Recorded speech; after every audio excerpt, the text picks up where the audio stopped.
Hello, আসসালামু আলাইকুম everyone. আশা করি আপনারা সবাই ভালো আছেন। ইগনোরিং মাই ভয়েস বিকজ আমার অনেক ঠান্ডা লেগেছে, যেটা বলার বাহিরে। সো আমার ভয়েসটা অন্যরকমই হয়ে গেছে। সো আমি আমার ভয়েস নিজেই চিনতে পারছি না।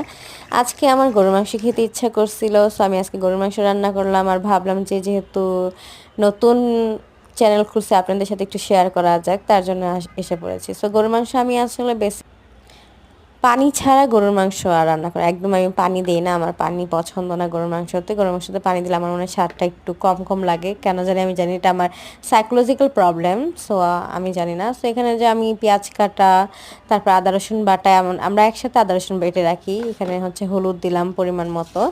আর বাসায় আমরা সবাই, আমাদের ফ্যামিলির প্রত্যেকটা মেম্বার হচ্ছে গিয়ে, আমাদের বাসায় প্রত্যেকটা মেম্বার প্রচুর পরিমাণ ঝাল খায়, এত ঝাল খায় যে বলার বাহিরে।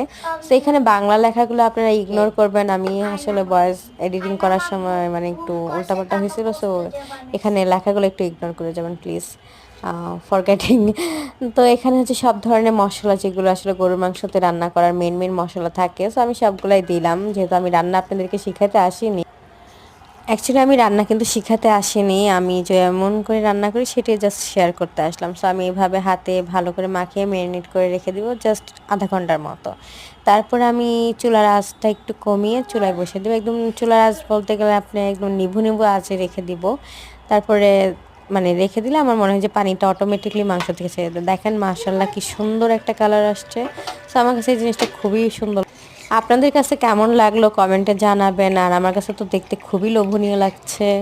আপনারা প্লিজ আমাকে কমেন্ট করে জানান যে এটা কেমন দেখতে হয়েছে। খেতে কিন্তু মাশাআল্লাহ মজা হয়েছে, যেটা আমি বলবো।